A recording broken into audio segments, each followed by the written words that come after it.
ụmụ ibe ekene m ụnụ. ụmụ ibe anyị ekene ụnụ. ụmụ ibe ndị ọdịnala ekene ụnụ. anyị na ha akwadobe maka igwe anyị ji ekwu okwu obere oge ndị ọdịnala ga na-ekwu oyoyo. anyị ga-enwe igwe okwu anyị ji agbasa ozi n'ụwa niile. ebe ọbụla ị nọ ị ga na-anụ ndị ọdịnala. ị were kwuo ekwentị gị ịkpọọ na igwe ndị ọdịnala ikwuo ihe ị chọrọ ikwu, kwuo ya onu, kwuo ebe o si wee mee gị, kwuo ebe ọ ga-esi adịrị gị mma. oge na-adịghị anya anyị ga na-agbasazi ozi site n'ebe anyị hibere bụ nke ndị ọdịnala, ebe a na-agbasa ozi.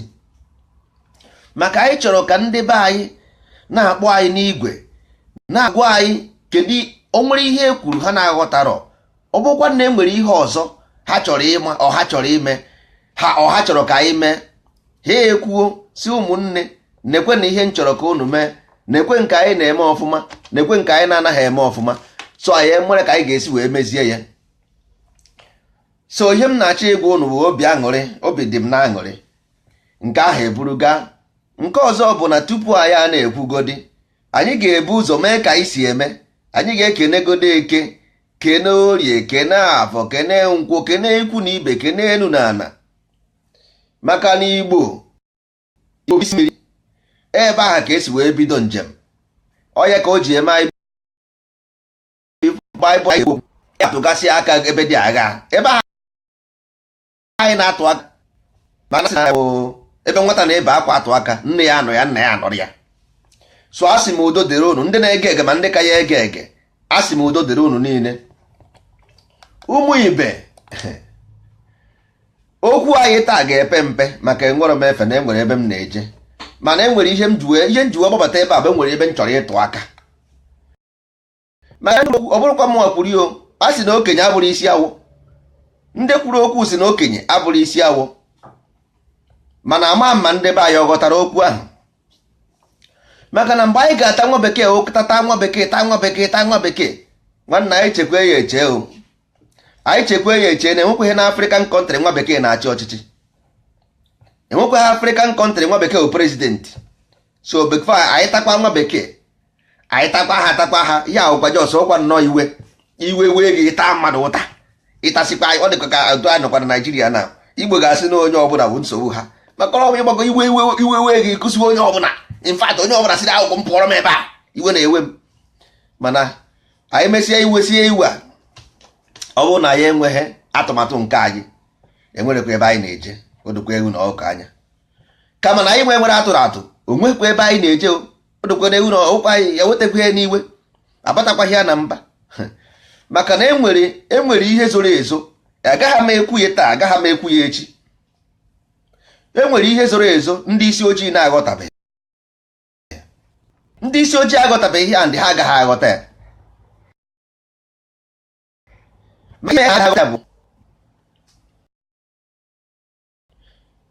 ihe zoro efunami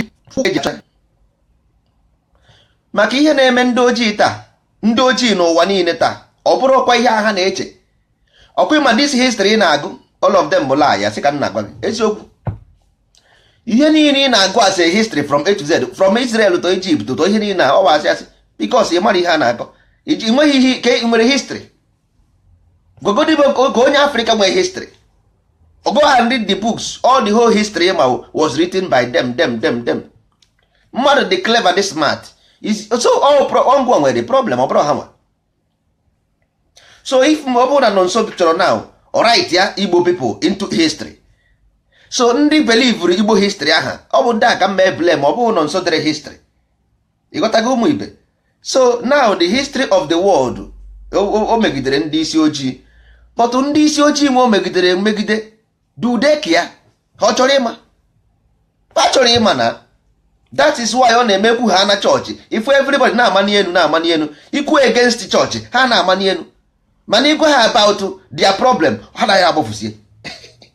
ifụ ngwa about chọọchị na you will see all of them na-ehe elu men ha ngozie ha eziokwu their problem ha ezo n'okpuru bed. how can you solve how can you solve your problem like this? ka ị ga-esi asolve your problem ma ọ bụrụ na ị mara if you don't know it. ị na-asụ Igbo, gwagodi one basic Igbo language which is based on creation of man. Every creation is based on Igbo language but you don't know. Mana nke na nwoke na-asụ Igbo everyday, ị nwere ike ịgwa m one Igbo language based on creation? ị mara ya? Ajụ ha anaghị about anything about science, is in English. Anything about science is in English. All things kwesịrị ịma. This is what you supposed to know, not about church and ndị ụka. Don't give a fuck about these people. Forget about them. Forget about nwa bekee. What you have to know is science of creation in your own language. So ka ọ bara gị uru. Iwuru bilik na-afụ anya, iwuru mekaniki ịrụpụta ihe a na-afụ anya, iwuru electrician ịrụpụta ihe a na-afụ anya, iwuru audio engineer ịrụpụta ihe a na-afụ anya, because you know the secret in your own language. Ọ bụ this thing ị kwesịrị ị na-eje, ọ bụghị just to feel your emotion and ego. I am about church very well, but about culture and history very well. So ama m ihe mmemme ngwa gị now ịmanibe enu, but ọ bụrụ ya bụ your problem. Ọ dị ka ndị pastọ gaa n'ụlọ ụka ha hapụ ebe preach don't take tithe, preach be maka tithe. Ị makwara ndị pastọ preach about Bible mmadụ agaghị abịazi ụka? Do you know that?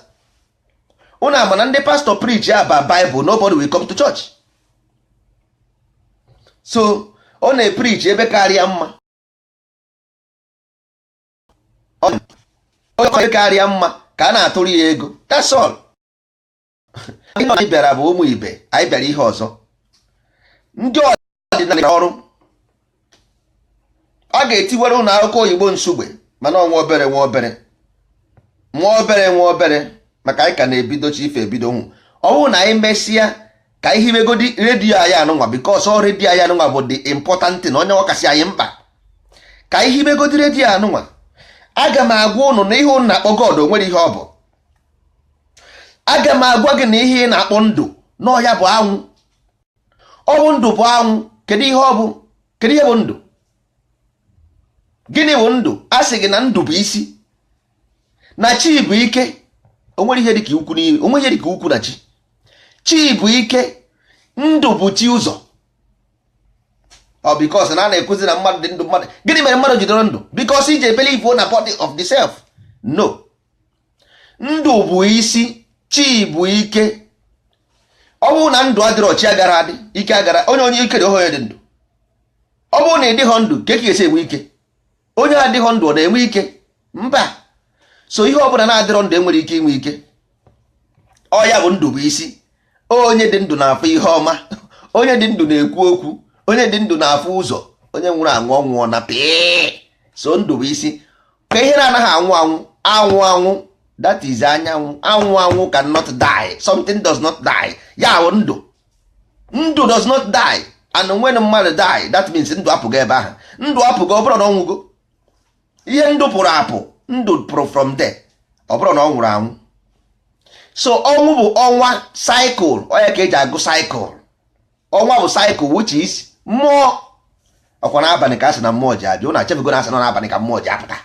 Ọkwa n'abalị ka mmụọ ji akwa, ndị mmụọ na-abịa n'abalị. Unu echefugo mgbe ahụ jiri ụmụazị ikpuchi anya otu a ọchịchịrị kwụọ, ndị mmụọ abịa. Ikpuchi anya, ndị mmụọ abịa. Ịnọdụ na ya adị, ụjọ na-atụ gị sọsọ gị. N'ehihie ụjọ anaghị atụ gị, ma n'abalị ụjọ atụba gị. Ihe unu ga na-ene anya bụ first letter. First letter which is the alpha.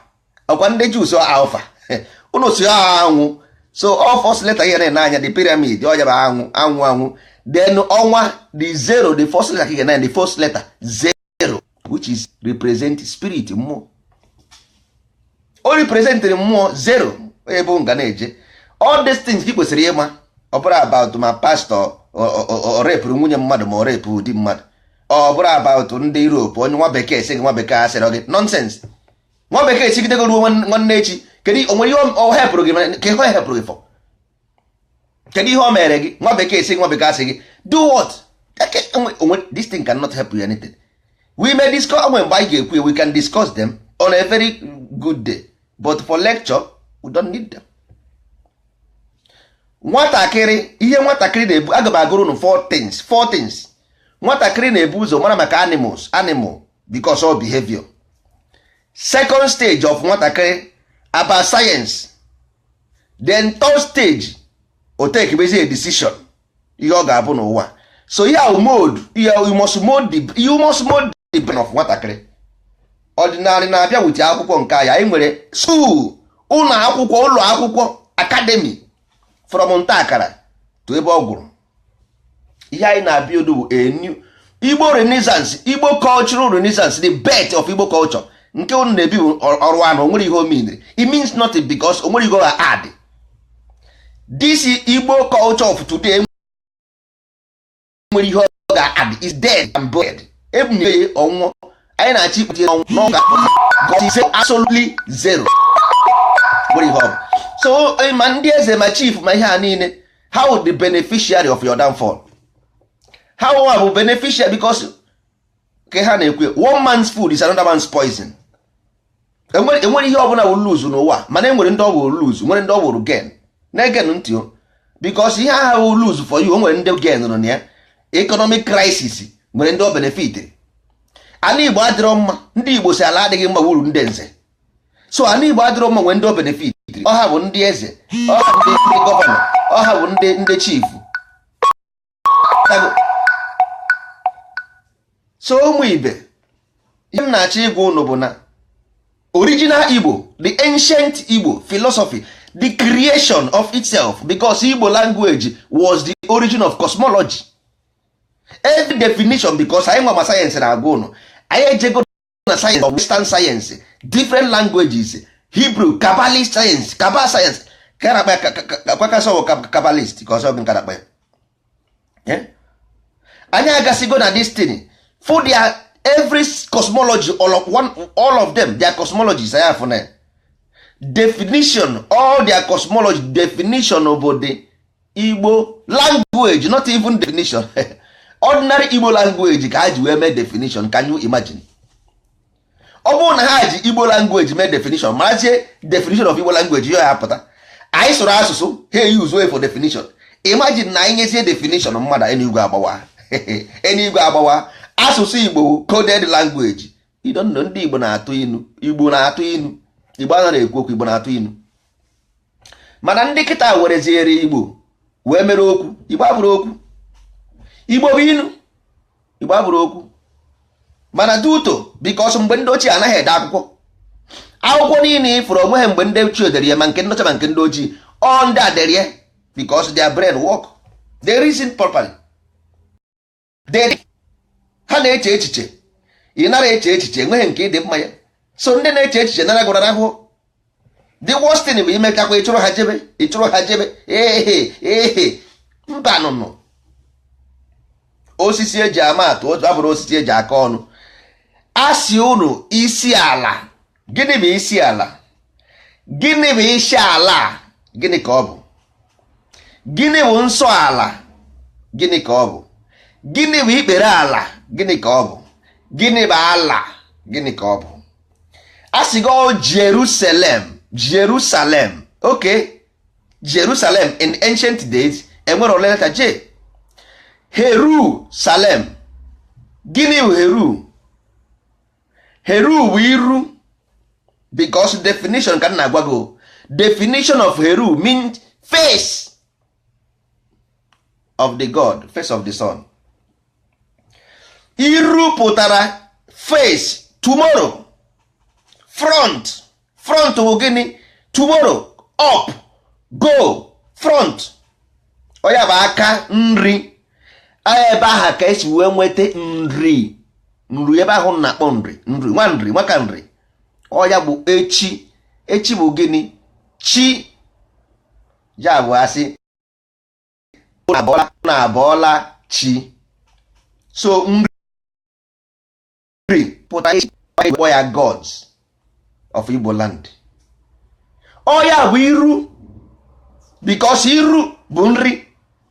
Ọ bụ iru bụ nri. Ị na-eri nri, ị na-aga n'iru, maka ọ bụrụ na iriro nri ị ga-anwụ, iriro nri ị ga-anwụ. Onye riro nri ga-anwụ anwụ. Ọ ya ka o ji wee bụrụ ọ dị same letter ka a na-eyuzu nri iru. Aka ekpe bụ aka azụ. Onye na-ana aka azụ, onye mere mgbe ahụ ipere mpe iwere aka ekpe na-etinye gị ihe. Ọ bụrụ na anaghị eme aka ekpe eme, na ọ ma na aka ekpe bụ aka azụ. Onye na-ana aka azụ onye bụ aka ekpe, onye na-eme ajọ omume ọwụ symbol. Igbo na-atụ inu ka nna agwụ na Igbo na-atụ inu. Okwu Igbo bụ ilu. Now gịnị bụ Salem? Salem bụ nsọ ana, udo. Salem, Jerusalem bụ gịnị? Holy land. Ọ bụ ya bụ nsọ ana, bụ nne m. Ọ bụ ya bụ nsọ ana, Holy land. Idebe ihe nsọ. Ọkwa ya ka ụnụ si ọ Holy land. Ọ ya bụ Jerusalem. The original name ya bụ Jerusalem nke ndị ha bara ya. Mana ihe ọ bụ iru nsọ ala, maka e nwere ihe a na-akpọ iru anyanwụ, which is the symbol. All this thing was symbol. We have 5 temples. Anyị nwere temple of ọdịnala, nwee temple of omenala, temple of iwu ala, nwee temple of nsọ ala, nwee temple of ntọala. 5 pyramid. That's why in Igbo land always see 5 pyramid, 5 steps of pyramid. So ihe unu na-akọ maka ya na-akpọ ya bụ iru nsọ ala. Ọ bụ a temple of nsọ ala. That's why ji wekwa Holy land. Ihe ahụ plan emere eme. Okwere hapụ because na agwa unu chụrụ ndị a jebe na Jew na Israel unu aba na akụkọ. Because ọ ya akwụkwọ ha dere ede na ihe na agwa bụ because all this place you know as South Africa. All the cities of Africa ka ha bụ. They are the cities. Ebe anyị bi tata wụ villages. All village anyị ka ọ bụ. Where we call Africa today is villages of Africa. So the cities is in Nubia and Sudan and Egypt. And because this place Israel not today Upper Egypt. Palestinian abụrụ afa mmadụ, ọ bụrụ tribe. Palestinian wụ Greek language. Ihe o mean conquered territory. Ihe ọ pụtara conquered territory. Palestinian. You got to go. So that place dị na all Africa ka ọ bụ. Even Spain is Africa. But ije were history and a na-agụ ịba na akụkọ. Ọ bụrụ na ọsọ ndị Igbo nọ n'Africa o. E nwere different tribes. Mana ọ bụ ndị Igbo cosmology ka eji wee develop all the city. We own the cosmology that developed the city because I was the builder. We built them. That's why our language is ji wee dịrị that places. You got to go. So if you go there, you can have other languages of Africa. Why oge ji abụ nke ndị Igbo? Ọ bụrụ coincidence because we did. Ịma na Igbo a na-asụ kịta abụrụ ya bụ ancient Igbo. Ọ bụrụ Igbo anyị na-asụ debe enwere ancient Igbo nwe Igbo today. Ọ bụrụ the same thing. So ụmụ ibe, before ị ghọta asụsụ Igbo, ị ga-amagodi ihe ọ pụtara, which is ndị ọdịnala eruo ebe ahụ nsogbu adịrọ. Jiri na ya nwayọ because ihe anyị na-eme buru ibu. Anyị ruo ebe ahụ unu ga-ama, anyị ga-enwe akwụkwọ sọ ndị ọdịnala. Ndị ọdịnala ga-eji akwụkwọ every language ọkwa nke nwa bekee wetara 1900 mba ezigbo Igbo. Practical mechanical Igbo language of creation so that ị na-akụziri nwa gị ihe, ị na-agba ihe ọ pụtara na natural science. Because ordinary natural science, this philosophy, the study of nature itself. Ọ ya bụ Igbo language. Igbo language will study of nature itself, science of creation. Ọ ihe bụ Igbo. Asị na akọrọbada. Ọ bụrụ na ikwube iwu omenala, ọdịnala, iwu ala, nsọ ala na ntọala. Ọ gwa ka asị ọma art. If you keep this law, nwanne, enwere ihe ị gara ama because ordinary will study of natural force. Ọ bụrụ na ị mara ordinary, ị ga-ama natural force. Ị ga-ama ya completely because ọ bụ nyanwa bụ ihe ọ contain. Omenala bụ omume na your character on earth. And your character on earth. Oiga ọjị, ọ ya bụ eziokwu bụ ndụ ị ga na-ekwu eziokwu. Practical life. Ọkwa ịkpara ọjị na akịda akụgịrị. Practical life. Ịga ọfọ. Practical life. Omume. Ọjị wụ omume, ezi omume. Ọfọ ezi omume. Nwa mmụọ emegbu na nwa mmadụ, nwa mmadụ emegbu na nwa mmụọ. Ọ ya bụ ọfọ. Ịgọ mmụọ. To respect the law of the nature. That iwu ana, ya ka na iwu ala. Respect the law because if you respect the law, ịkụ aka na okwute emerụọ gị arụ. Ihe ọ gwara gị bụ na okwute a respond to ọkpa ịkụrụ ya. Aka nni kwụọ aka ekpe akwụọ aka nni.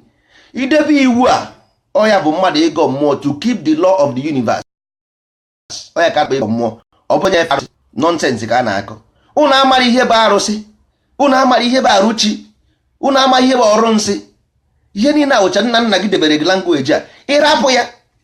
Isi ụka asị practical ka asọ gị ọ bụ na-eme ọgwụ ọkwa tisi chukwu there is only electromagnetic force there is only one force. There is only one ihe there is only one anyanwụ. How come all this ọgwụ nka chi nka you see. So these things ihe na-akpọ ya practical creation because the force is there. Electricity is dangerous, very very dangerous. So natural force are dangerous. If you but that when you hear black magic, there is nothing like black magic. There is magic, not black magic. Magic, you practical something. When you practically use natural way to deceive people, it become magic because you are doing some deceit through magnetic confusion to confuse the illusion. You got to go. So ichi ịgwọ ọgwụ ị na-agwọ ọgwụ eji egwọ mmadụ ọ ya bụ ịgwọ ọgwụ ị na-eme nsi ime nsi bụ ije tinye aka were force because force wụ nsi. You got to go. Force wụ nsi ije were force ije were ihe wee merụọ mmadụ ahụ. Ihe ọ bụ na ịnụ ha force ọ ya bụ nsi. Ị na-anụ maka force ọ ya bụ nsi. So ọ bụ mgbe ije werezie ihe wee jee merụọ mmadụ arụ ọ ya ka a na-asị ọkọ na mmadụ nsi. Ihe bụ eletrik ka ọ bụ eletrik mana agaghị agwacha unu koodu ihe a niile ebe a mba maka o nwere ndị isi adịrọ mma ịgwa ha mara ha anaghị abụrụ ya pụọ jeje onye ha na-egbu. So ụmụ ibe all those things abụrụ problem. They are natural. Ha bụ natural force. Onwere ihe dị ya n'ime ma kọmputa ifuru ebe ahụ ma egbe a na-agba ma moto a na-anya anya they are all the same thing. Ma television ma phone ihe na bụ the same thing. Ọ bụ ihe iji wee mee this phone na nha ya the frequency nha ya this frequency of this phone itinye na ntị ọgbawa gị ntị straight ahead. So ihe niile a bụ ofu mana ọ depend the frequency of the vibration. All depend on vibrational frequency. You got to go. So nwere nke bụ ihe ọjọọ nwere nke bụ ihe ọma. They are neutral. Ọ bụ ngịnwa ihe eji akpọ anwụ the god of the sky because anwụ govern the sky. Who govern the earth? Who govern the earth? Arụ mmadụ magnet. Arụ mean magnet. That's why you attract force from space. Force na space because this electromagnetic vibration na generate force on na space. So arụ gị magnet, arụ gị na-eme attract this mmụọ. Ọ na-eme attract the mmụọ. So once the body is complete, mmụọ abanyere onwe ya gwu ebe ahụ. Ọ taa you go the mmụọ down. How do you free this mmụọ? Through your character and behavior. You can only free this mmụọ. So any other thing about forces, ọ bụ ngụnwa nwere ike control ma ịchọ because computer and television they are forces. All control the forces because ị mara ihe ha bụ na that's why ị mara telefon ma the center ụmụ ibe. So unu atụzi n'egwu ọdịnala nwere information anyị bịara idozi anyị Igbo ka anyị bịara fọ nwekwa ebe ọzọ anyị bịara from zero because anyị Igbo aga na mbi anyị bịara from zero. Culture omenala Igbo ọdịnala Igbo ntọala Igbo nsọ ala iwu ala ọ ihe anyị chọrọ. In society anyị ga-ebibi ya ọfụma. Ndị Igbo ga-eje n'ụlọ ụka rụọ ụlọ ụka bi fada moto Sunday 20,000 people n'ụlọ ụka mana ndị Igbo enwere ike ịgba 1,000 people cannot come together to build a decent society. Shame, woe betide you. Woe betide you. 20,000 in church in Igbo land, across Igbo land, 20,000. You cannot come together 1,000 people and develop your land. Ana-akọgheri akọrọgbaga bụ ọkọrọgbada agbada ejighị ebuga m ibu anyụ nsi ukwu. Nobody care about you. You only onwere onye care about you because ihe ọjọọ bụ normal thing. Everybody can learn it. Ihe ọma fere ahụ mmụta. If you want a society, good society, you have to create them yourself. Onye ọbụla gbasapụrụ aka good ihe ọma anaghị eme onwe ya. Ihe ọma cannot create itself. You have to. Nna gị debere gị destiny na allegory ma ọjị onye ka na-echi unu warning because this ndị ọrụ anụ destroy go, this is how they destroy it. A na-ata ọjị a na-egwugheri n'aka nzu omezie ndị mmadụ ọdaizi omeditin ndị mmadụ adịghị interested n'ime, mana ihe a bụ a very good interesting something nna gị debere gị, ndị ọrụ anụ a mee ya ọ dịzi attractive. Ọya ka m ji ekwu na-ekwu anụmatụ aka ebe ọ bụrụ na nzu adịrọ mma na this bụ mere unattractive. Ihe a bụ ihe chief everywhere. Chief adịghịzi attractive, eze adịghịzi attractive, igwe adịghịzi attractive, so ndị ochi ka ọ na-adị attractive. Ndị nganga ejeme nganga, eze chief igwe eze chief na Malaysia, eze ndị Igbo na Malaysia, eze ndị Igbo na Spain, eze ndị Igbo na Thailand, eze ndị Igbo na Ireland. Ụmụnne m, are you happy? Obi ọ dị gị mma? Obi ọ dị gị mma otu a? Ọhịa ka ị chọrọ ibi, eze ndị Igbo na Malaysia, eze ndị Igbo na Thailand, so ihe a bụ ihe ị chọrọ ibi? Mba nụnụ. Omenala Igbo, ọdịnala Igbo, iwu ala Igbo, nsọ ala Igbo na ntọala Igbo, sọsọ ya ga-echebe unu, ya ga-edu unu. O nwekweghị ihe ọzọ. There is no other thing on earth because it's a philosophy. Government is a philosophy. Culture is a philosophy. Religion is a philosophy. They are all science. Enwere nke i create yourself, no. Nke enyere gị enye gbatọba ya. So what are you going to do? You have no place in this earth. You want a place on earth because universe is empty place, empty space. So you have empty space. You occupy one or they occupy it for yourself. Ịrapụ ya kọrọ akụkọ jewara Jizọs asị gị Jizọs tere m mmanụ o tere m, Jizọs tere m mmanụ o tere m, were ike ya nye m otu igbo gbagbuo ekwentị tụai. Ihere anaghị eme gị agadi nwoke dịka gị ịnọdụ n'ihu nwa gị dị 2 years na 3 years na-aga ụdị egwu a. Jizọs tere gị mmanụ o tere gị mmanụ ka ebe ifuru ya. Where did you see him? Who created the God? Who created everything? Who created God? Who created the God? Who created the God? Who created everything? Who created the God? If you start your motor ahụ ga-asụgide, as long as na ịgbanyere ya fuel, the motor will be on. As long as na ịgbanyere motor and fuel, the motor will be on. And the more vibration, more the frequency changes. More vibration, more frequency changes. So the world is already in tune. The world is already moving. Ụwa a break go, ụwa awago, ụwa gbasala. So the car, the motor, they on already. So as the motor they on, the vibration keep on going on. So that's why everything moves. The movement generate change the frequency. The movement generate the energy, everything, because there is a movement. Everything is moving. So all the movement generated the energy. So don't ask a stupid question. Who created everything? If there is no God, who created this? Who created the God? Only created it. So how come only created it? Or create time? Only create time. You can only use a physical matter to dictate. If you want to study anything, study matter. So you can know the source of matter. Kedu ihe na-achọrọ n'ebe ndị mmụọ dị? Iwe material matter ị na-ekwu. If there is no matter, how can electromagnetic be on? How can? If there is no matter, how can movement be? You can only, because the wave in a use generated by electromagnetic. All these things are matter cause this thing because there is explosion and the matter wara as in a bottle awala. So that is it. What do you want to know? So you need what are you going to use to live this life? Ị na-achọ nke ifuru anya.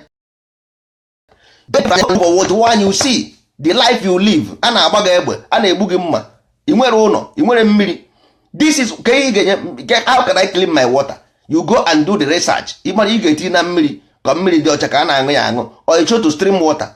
Ichi ịnya moto, ị mara ka esi arụ moto rụọ. Ichi ịnya machine, ị mara ka esi arụ machine rụọ. Ichi ife n'elu, ichi ịga na mmiri. This is what you need. Ọ sị na ya na-eche Chukwu, anyị na-afụ Chukwu, ị na-eje ekwensu. Bee ka ị chọrọ eje. Jizọs tere gị mmanụ, Holy Ghost fire. Hey, fire them, Holy Ghost fire, Holy Ghost fire, Holy Ghost fire, Holy Ghost fire. What? Holy Ghost fire what? Igbo culture, Igbo Christian, and so what? Igbo Christian and so what? Go giving money every Sunday, giving money to pastor every Sunday. Then your pastor go. Kedu ihe na-enyere the pastor ego for what? For what? Kedu ihe na-enyere ya ego ana? You don't have a society. Look at Igbo land. Igbo land na-eme ifere, very dirty and stinky. The same Nigeria there. The same Nigeria go to other places, go to other region.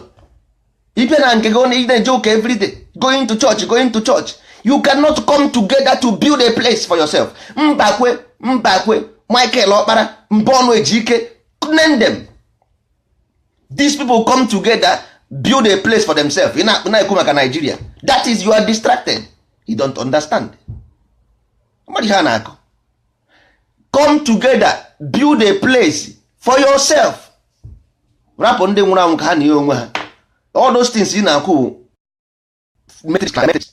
is an illusion of reality. They never existed. Because you are nobody. So if we have an ideology already, Igbo. We have a philosophy already, ordinary. We have a character, omume, omenani. All those things, we have them. I design an educational system. Ka anyị ga-esi azụ ụmụazị anyị, ka ha ga-esi eme omume, ka ana Igbo wee dịrị anyị mma. Maka omume ha, ana Igbo ọ dị mma ma ọ dị njọ, ọkwa omume ụmụazị go. So you don't blame anybody. Ihe agwọ mụrụ ga-eto ogologo. Ife agwọ mụrụ ga-eto ogologo. So ọ bụ omume, ị gaghị mụọ ndị ochie na ndị ama, ị na-achọ onye ga-blame. There is nothing like money. Paper money is illusion. It never existed. Hey, you don't have money. That's why nwa ga-abụrụ onye ochie maka na onwe ha ego. Ọ bụ onye ochie because it's ori azụ. Ndị Hausa ha nwere ego. Go to north. How many of them nwere ego? How many of them? Because apart from politicians, ordinary Hausa man is poor. Mmadụ ole n'ime ha na-ezu ochi. So ọ bụrụ about ego abụrụ izu ochi. E nwere so many countries nọ n'ụwa ha nwere ego mana ha anaghị ezu ochi. Ha anaghị agba ama. Ọ bụ izoro nwa gị azụ ị na-achọ onye ị ga-ebo ya. Because anya ukwu, you want to be successful. Can you define success? Can you define success? No. First of all, you got to define success based on your culture. Define success based on your culture, then you can sell well. Define success, you sell well. You might hear success because you just see something you want to be, want to be rich. I just wanna be rich. I don't understand why. Tan tan tan tan tan tan tan. You see? So ụmụ ibe ebere m na-emere anyị because eso ebere m na-emere ndị Igbo na condition anyị nọ because anyị ghọtara we don't understand. Ọ bụrụ na anyị ghọta ihe jeka ime anyị na future ọdịnala ya ọ bụrụ ụnụ maka ihe ga-echeka ime ụnụ because nature abhors a vacuum. Nature abhors vacuum.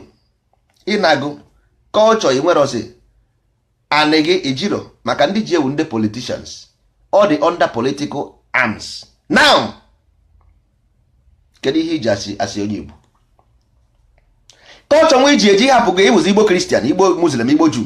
You have nothing now. Nwezi ihe nwere a na-agwa gị ọdịnala ị na-ekwugheri a na-azụ gị ndụ a na-agwọ mmadụ ibi afọ a na-eto ya a na-agwa afọ a na-eto ya. Kedu ihe ọzi ndị anọ na America don't have American passport, they will not come back. Hapụ ndị fulefu n'Europe ha jikwa European passport, England passport. Rapụ ndị fulefu they will not come. Ọ bụ ngụnwa juu ị nwere onye nche igbe atụrụ na enwere onye nche. Ọ bụ ngụnwa ka ọ dị n'aka. You have to decide for yourself. Ọ dị gị n'aka ịra foreign passport nwụchagoro nwa n'ala bekee, you will regret yourself because mgbe anịghị ya efuo. Ọ bụ ngụnwa because ijiri ego iji eme travel, ijiri ego ijiri passport, ijiri ego ebe ka ị ga-eje onye gị ga-agbakwuru. Jizọs ifufe Jizọs anakwa ha abịa ekwego Jizọs abịaghọ and ọ gaghị abịa. Chukwu agakwa ha abịa. Chukwu abịa ma agaghị abịa. Ọkwa kịta ugbu a bụ oge echi dị anya. Ugbu a bụ oge a na-anara mmadụ nke ọma. Ụna na-ekwe egbe ugbu a bụ oge echi dị anya, ugbu a bụ oge a na-anara mmadụ nke ọma, ugbu a bụ oge. Ndị a ji foreign paspọtụ a ga-awụ ụnụ naanị, ugbu a bụ oge, maka ụnụ nwa n'ebe ahụ ọ ga-anya ụnụ n'eze. Ndị politicians ya were go ọkwa and ọha ji land, all the traditional rulers a na-akwụ ha salary a na-akwụ ha salary do ewere go anị gị ọwụka na ịka na ịmaghị ha na because ịmaghị ya na-akọ ewere ego dị anị already under political structure because isi na ị naghị achọ politics nsogbu adịrọ, mana ewere gị under political structure. So ọ wee gbago na aba a na-agba mmadụ okwu otu a naghị amala ike ikwu ihe ọbụla na n'igwe, maka ọ naghị adị mma mmadụ ije kwuo ihe bụ uche ya n'ihe ọ dịrọ mma, ịghọtago. Mana ọnụ nwa a na-agwụ na-agwa mana na-agwọ mmadụ ibi afọ a na-eto ya ọnwa mgbe ha epere mpe mma anyị na-asị mmadụ amaghị anya arụrụ arụ maha okwu azụrụ azụ. Achọrọ m ka m were anya na-agwa ndị Igbo okwu, mana okwu ha iwere anya gwa ha okwu ha anaghị anụ, iwere anya gwa ha okwu ha anaghị anụ. Ọ bụ ibia ma ya aka ntị gbaa ọ sị gị gịnị ka ọ bụ isi anyị na-anụkwa ihe ikpuru isi. Onye bụ ndị be anyị enweghị ike mgbe mbụ na mgbe ndị ochie gị na mma gị jee ihe ọrụ ọha anya otu a ị gaghị erizi nri ebe ahụ. Nke ahụ kịta ahụ gị na mma gị soro jee ihe na ọrụ ọnya anyị nefu anya ọgba ahụ okwesị a maka ihe na-agbara m ụkwụ ịghọtago, maka ihe na-agbara m ụkwụ nna abụ ka m bịa biko nna wetara m ngaji. Mgbe ndị ochie ọ bụrụ otu ahụ, mgbe ndị ochie ọsọsọ anya nkịtị mmụọ nere gị ịghọta gị ha na-akọ kịta na ọ bụrụzi ya karịka na-agwazi nwa Igbo okwu si ya biko nwanne ka emee ihe otu a. Anyị na-asị na nwa bekee mere anyị nka, nwa bekee mere nka, nwa bekee ọkwado mmadụ ka ha hụ ụmụ ibe. Nwa bekee ọrụ na-agba ọsọ ejekwuru ọkwado mmadụ. Kedu ihe mee na ya emenwu ihe a nwa bekee na-eme, ka ihe mee na ya emenwu ihe a ndị Juu na-eme? Ọkwa ha bụ mmadụ ka ha bụ. Kedu ngwere nke bụ na nke anyị ọ ga-adịzi iche? Onwere agbụ ifuru ekere m n'aka, ifuru agbụ ebe a eme onye bụ agbụ n'aka ya gwa m. Kedu ebe slave nke a si? Kedu agbụ ibu n'aka? I want to see the chain. Gosi m the chain. Gosi m the chain. Ndị na-azụ ahịa na Idumota na-atụ ahịa na main market, afụ m agbụ afọ na arị m afụ ha pụta n'otu ha eje na chọpụ ha zụọ ahịa. Na ndị na-azụ ahịa na Mgbuka ha na-azụ ahịa, na ndị na-azụ ahịa na Ọnịcha a na-azụ ahịa. Kedu kwere ebe agbụ nna mefuru ụnụ ndị anya ka ije ndozi agụ omenala Igbo, dozie ọdịnala Igbo. Mbọsị nta ya achụ ụnụ na Owere nchi, mbọsị nta ya achụ ụnụ na Owere nchi ka anyị dozigodo na onye na-agbakọ a na-achụ oke na-enweghị ihe ha iji a na-achụ agbakachi na tarụ. Ị nwere omenala, ị nwere ọdịnala, ị nwere ọkọchọ, nwere nke isi Igbo Kristian ị na-akpọ Vatican popu bịa nyere gị aka. Popu onye bụ popu? Popu wee philosophy created by someone. Onye anụmaghị ebe e nyere ozu ọ na-esi n'ụkwụ abụọ. Anyị amaghị ihe a na-akọ sef anyị amaghị ihe a na-akọ because anyị amaghị ya bụ biznes. Nwanne m ihe ahụ biznes ụmụ ibe, ka anyị banye na line ya bụ biznes, ka anyị banye na line biko nụ ka anyị jede mezi omenala anyị were si ebe ahụ wee pụtara, maka na a na-adị mma n'ụlọ wee pụọ n'ama. Nke a nụnwa ndị chifu ndị eze unu bụ akpa ego na-akpagharị ebe ọ bụla akụrụ kpom ihu ndị chifu jee ebe a dọbacha afọ na-ata ọjị na-aṅụ tụmbụ ndị chifu.